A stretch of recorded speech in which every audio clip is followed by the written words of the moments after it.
Kaixo ikasle maiteok, hemen olentzero, ze moduz portatu zarete? Nik badakit bika importatu zaretela. Horregatik, 6. gaiko azalpen bideoa daukazu hemen. Guazen! 6. gaia, langileen mugimendua eta nazionalismoa Euskal Herrian, 1880, 1923. Hemen, bi testu iruzkin landuko ditugu, Euskaldun Batzokiaren estatutuak eta La lucha de clases astekariko artikuloa. Guazen ba, zaharrerarekin. Eta gauza bakarra aipatuko dugu, bai langileen mugimendua eta bai euskal nazionalismoa industrializazioaren ondorio izan zirela. Langileen mugimendua, zer izan zen? Langileek egindako ekintza multzoa zertarako euren eskubideak defendatzeko eta lan baldintzak hobetzeko. Izan ere, lan baldintza hauek oso eskasak ziren. Soldatak basuak ziren, lanaldiak oso luzeak, 12 ordu ingurukoak 19. mendearen bukaeran, gainera langileek ez zeukaten inongo babes sozialik, gaixotasunen aurrean, lan istripu bazeukaten, lanean zeudela hiltzen baziren, eta hori gutxi balitz, kantinetan erosteko beharra eta barrakoi sistema zegoen. Zer ziren kantinak? Kantinak ziren denda batzuk, kudeatzen zituztela fabriken buruzagiek, eta langileak bertan erostera derrigortuta zeuden. Eta gainera, denda hauetako prezioak oso altuak ziren. Eta barrakoi sistema, gogoratu aurreko gaian, ikusi genuela nola bi langile mota zeuden. Urte osoan lan egiten zutenak eta sasoikoak. Orduan, meategietan batez ere, barrakoi sistema ezarri zen, eta meategi buruek zer egin zuten sortu zituzten etxe batzuk, barrakoia dituko zirenak, nabe bakarreko etxe txiki-txikiak, kalitate eskasekoak, askotan egurrez egindakoak, eta bertan langile asko sartzen zituzten, oso egoera txarretan, penagarrietan, eta honekin amaitzeko eskatuko du langile mugimenduak. Horretarako, nola antolatuko dira? Alderdi politiko eta sindikatuen bitartez. Alderdi politikoen inguruan itzingo dugu eta noski aipatu behar dugu Partido Socialista Obrero Español. Pablo Iglesiasek 1879 urtean sortu zuena. Eta 20. mendearen bigarren hamarkadan, 1921 urtean hain zuzen ere, PCE bertatik banandu egin zen.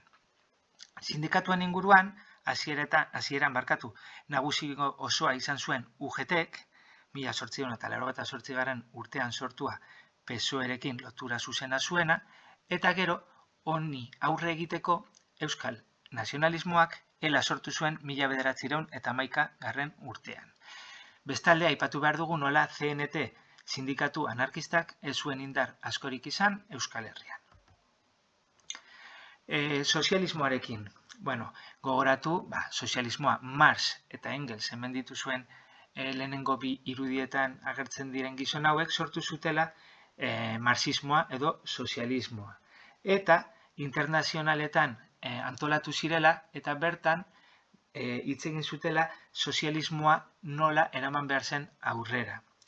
Behin hau sortuta, Europa guztitik hasi ziren alderdi sozialistak sortzen. Eta lehen esan dizudan bezala, 1879 urtean, Pablo Iglesiasek Partido Socialista Obrero Español sortu zuen. Baina guk Euskal Herriaren inguruan hitzin behar dugu, horregatik hitzin behar dugu Facundo Pérez Aguaren inguruan. Hau, Pablo Iglesiasek berak bidali zuen Bizkaiara sozialismoa zabaltzeko helburuarekin. Zergatik? Bilboko itsasadarrean industrializazioa garatu zelako eta bertan zeudelako fabrikak eta bertan edatuko zelako ideologia hau. Orduan, 85ean bidali zuen Pablo Iglesiasek eta urte bat beranduago Bilboko Elkarte Sozialista sortu zuen. 90ean Bizkaiko Federazio Sozialista sortu ere eta sozialismoa non edatuko da? Esan dizuedan bezala Bilboko itsasadarrean eta Gipuzkoan Eibar eta Donostian hartu zuen indarra. Gogoratu, garai honetan, sistema kanobista ezarrita zegoela, txandaketa sistema hori, lehenengo urteetan, Kanobaz eta Sagastaren artekoa izan zela, eta Sagasta boterera heldu zenean, elkarte legea martxan jarri zuela. Honi esker, 1888an UGT sortu zen. UGTek lehen urteetan ez zuen inongo lehiarik izan Euskal Herrian, eta sozialismotik bide sindikala hartu zuten politikoaren aurretik. Horrek zer esan nahi du? Sozialismoa edatzeko, sindikalismoa erabili zutela, hauteskundeak erabili beharrean. Horregatik, lehen urteetan, udal hauteskundeetan bakarrik parte hartu zuten.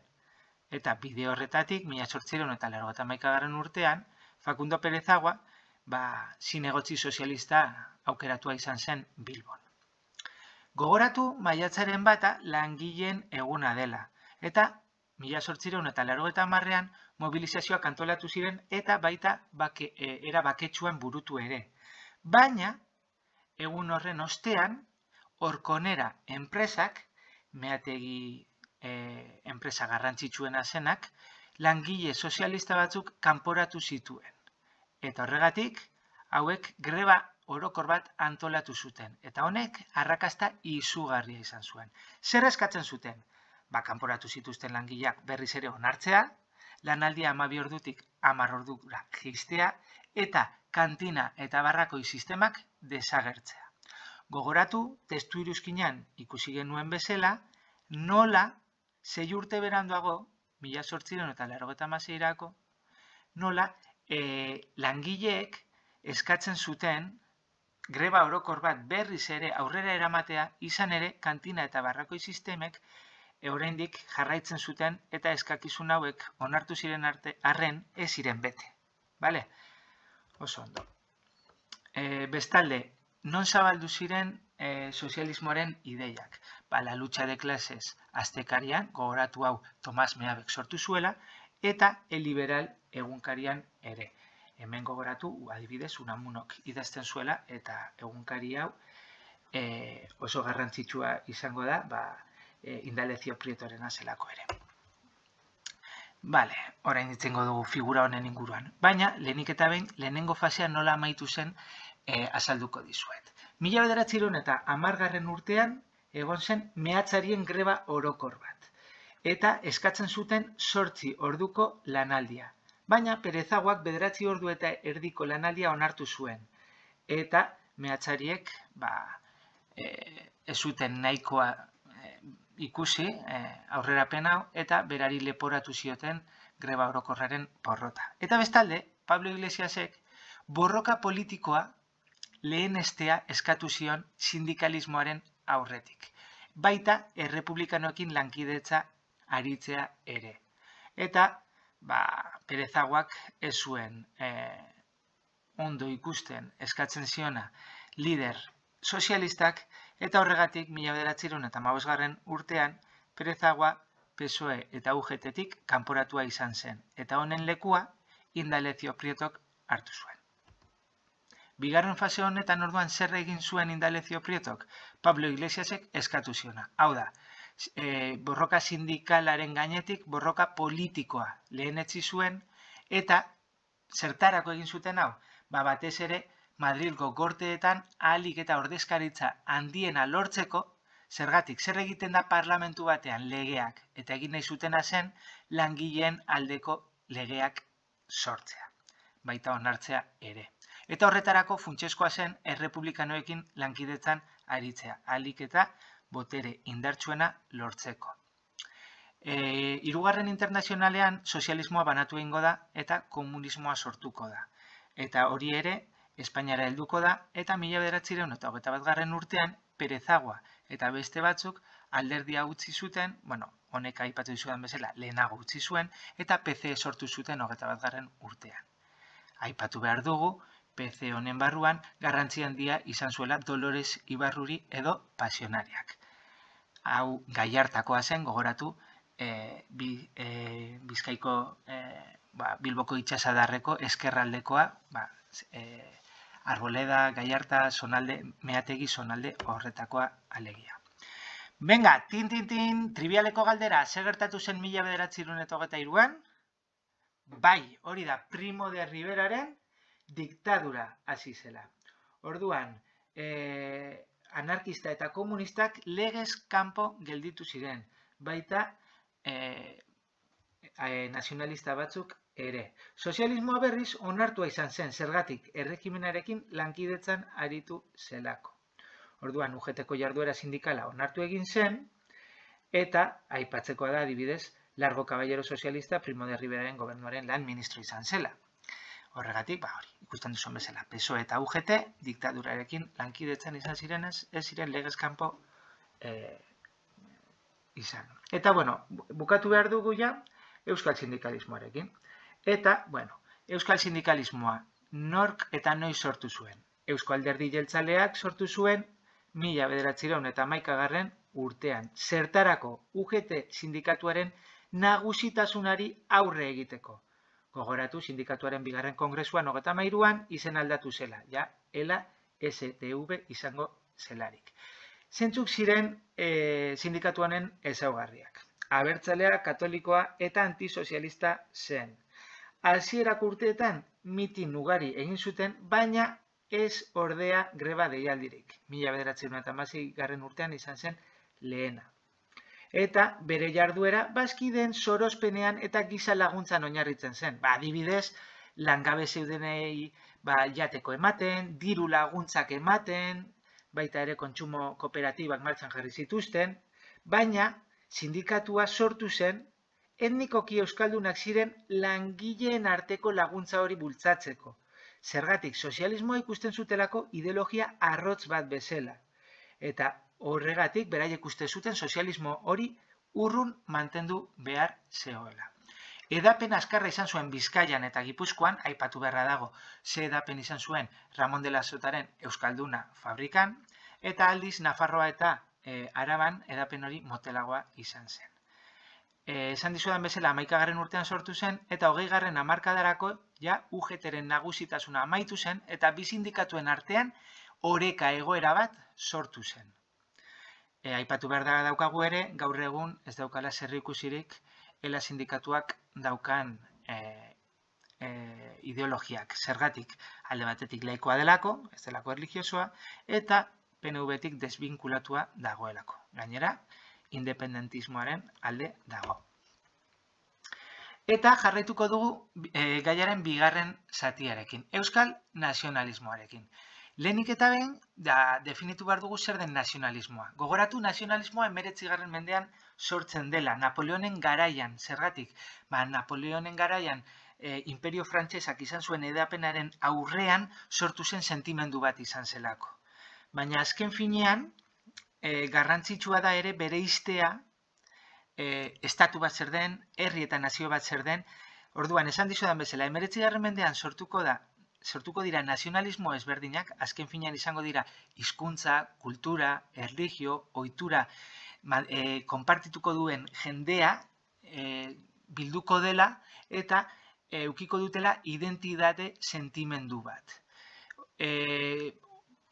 Gertatzen dena da, nazionalismo hori ez dela beti transformatuko estatu batean. Hau da, estatu bat azken finean da erakunde multzo bat. Lurralde batean mugatuan finkatua dagoela eta daukala autoritate bat. Gorteak, auzitegiak, ministeritzak, ejertzitoa eta abar. Baina gertatzen dena da askotan estatu baten barruan herri edo nazio ezberdinak daudela. Azkenean, pertsona multzo bat, hizkuntza, kultura, erlijio, ohitura berdinekin eta estatu baten barruan edo batzuetan estatu batzuen barruan daudenak.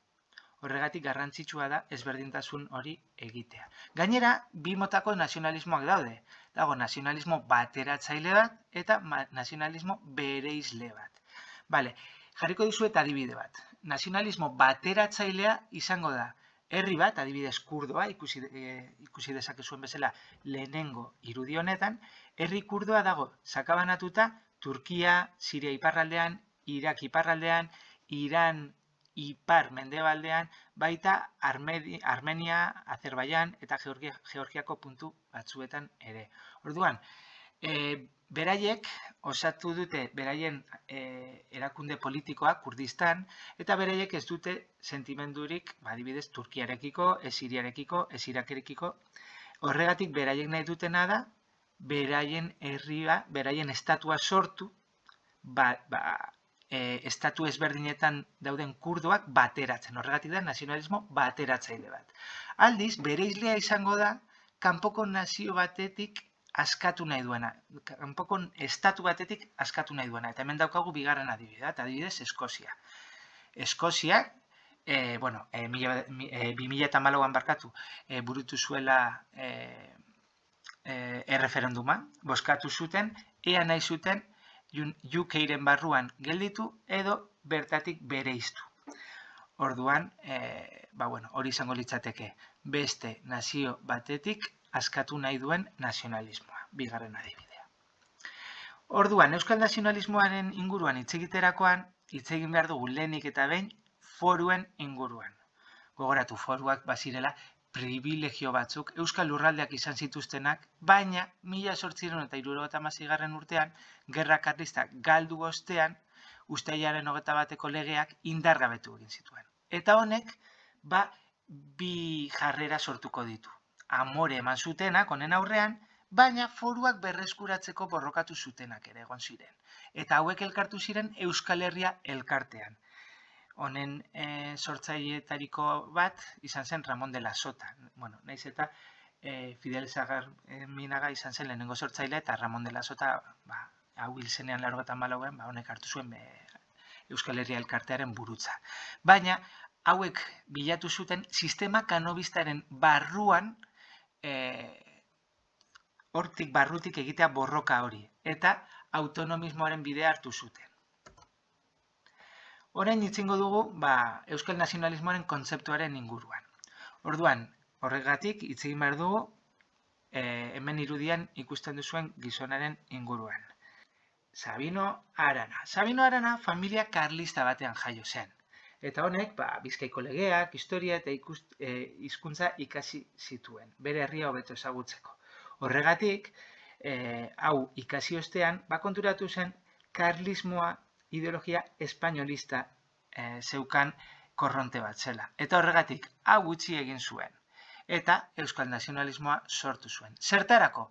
Foruen abolizioari erantzuteko. Espainiar estatuaren zentralismoari aurre egiteko, erabaki guztiak Madriletik hartzen zirelako, gogoratu, industrializazioa oso era negatiboan ikusi zuen lehen urteetan, eta honek ekarri zuen ideologia eta modernizazioari aurre egiteko ere, baita immigrazioari ere, gogoratu, kanpotarrak maketoak deitzen zituela Sabino Aranak, eta ikusten zituela arazo handi bat bezala, sozialismoa eta hizkuntza arrotza ekartzen zutelako Euskal Herrira. Eta noren bazbeza jaso zuen Sabino Aranak? Burgesia ertain eta txikiarena eta nekazariena ere. Gogoratu, hasieran Euskal oligarkiak ez zuela nazionalismoa babestu. Baina gero, 1888an Euskal Herria elkartekoak sartzen direnean EAJaren barruan, Euskal oligarkia hori nazionalismoaren barruan sartuko da. Orduan, ideologiaren oinarrien inguruan hitz egingo dugu. Hauek noiz ezarri ziren, 1883 urtean, Larrazabalgo hitzaldian. Sabino Aranak eman zuen hitzaldi hau, eta bertan Euskal nazionalismoaren oinarria ezarri zuen. Zein zen oinarri hau? Oinarria zen Euskal Arraza, Euskara, foruak eta erlijioa. Eta leloa, jangoikoa eta lagizarra zen. Hau da, erlijioa eta foruak. Horregatik, foruak berrizarri behar ziren berriz ere, eta horretarako independentzia ezinbesteko bezala ikusten zuen hasiera honetan. Bere ustez, arraza garbia soilik biziko zen Euskal Herrian, eta emigranteek ohiturak, erlijioa eta morala hondatzen zuten. Hasieran, Bizkaian soilik izan zuen gogoan, baina gero Euskal Probintzia guztiak batu nahi izan zituen, eta Euskadiren inguruan zetaz hitz egingo zuen Sabino Aranak. Hasiera batean, esan beharra dago, industrializazio prozesua gaitzetsi egin zuela. Horrek ekarritako aldaketa sozialengatik. Immigrazioa, klase borroka eta sozialismoa alegia. Bestalde, esan behar da, eredu konfederal bat bilatzen zuela. Zergatik nezuelako, probintzia bakoitzak, bere autonomia izatea, gogoratu bakoitzak bere foruak izango zituelarik. Eta naiz eta lehenengo urteetan independentziaren alde egon zen, gogoratu 1988 urtean esan dizudan bezala, Euskal Herria elkartekoak sartu zirela barruan, eta orduan ideologia hori moderatu egin zen, eta autonomismoa gailendu zen independentismoaren gainetik. Gainera, Sabino Aranaren azkenengo urtean, azkenengo bizi zen azkenen urtean, 1903 urtean hil egin zen, eta 2 eta 3 tartean esaten dugu sartu zela etapa espainolista batean. Zergatik, sortu zuelako Liga de Baskos Espainolistas eta autonomismoa bilatu zuelako Espainiar estatuaren barruan. Eta orain ideologiaren bilakaeraren inguruan hitz egingo dugu. Orduan, 1884 urtean, Arana anaiek ikurrina sortu zuten, hemen ikusten duzuen bezala, eta baita batzokiak ere. Urte bat beranduago, alderdia bera sortu zen, EAJ, eta 3 urte beranduago, esan dizuedan bezala, Euskal Herria elkartekoak alderdiaren barruan sartu ziren, eta horrela alderdia asko hasi egin zen. Era honetan gainera, Sabino Aranak lortu zuen Madrilgo gorteetako diputatu bezala aukeratua izatea. Eta, hemendik aurrera, ikusten dugu baditugula EAJaren barruan 2 korronte, independentista edo ortodoxoak, Zabala eta Arana anaiak bezala, eta autonomista edo Euskal Herrikoak izango dela Ramon de la Sota figura nagusia. Orduan, 1903 urtean, Sabino Arana hil egin zen esan dizudan bezala, eta 3 urte beranduago ospatu zen Sabino hilosteko lehen biltzarra. Eta bertan, Bilboko manifestuaren bitartez, bilatu egin zen lankidetza 2 joera hauen artean. Urte honetarako da nazionalismoa Araban eta Gipuzkoan finkatua zegoen. 10 urte beranduago zer gertatzen da? Sortu egingo dela CNV. Orduan, hau izango da Komunión Nacionalista Vasca edo euskeraz Eusko Elkarte Abertzalea. Nazionalismo honek, autonomia defendatzen zuen, erlijio katolikoa ere, euskal kultura eta industrializazioaren balio modernoak. Horregatik, 5 urte beranduago, independentistak kanporatuak izan ziren, eta hauek, EAJan mantendu ziren, eta beraien aldizkari Aberrin. Horregatik deitzen zituzten Aberrikoak. 23an gogoratu esan dugula Primo de Riveraren diktadura hasi zela eta Aberri legez kanpo geratu zen, bai alderdia, baita astekaria ere. Zergatik diktaduraren aurka egon zirelako. CNV aldiz, ekintza politikoaren ordez, ekintza kulturalak egin zituenez onartua izan zen, baita euskalduna astekaria ere. Eta 1930 urtean, zer gertatuko da? Diktadura amaitzean, 2 alderdi nazionalistak indarrak batzea erabaki zuten, eta CNV eta EAJ elkartu egin ziren berriz ere EAJaren izenarekin. Eta protagonismo handia izango zuten 2. Errepublikan. Bestalde, hemen ikusten duzuen bezala, Eusko Abertzale Ekintza edo ANV, Acción Nacionalista Vasca, sortu zen EAJatik atera ziren ezkerreko nazionalismo hau sortuz. Eta hau izan da guztia.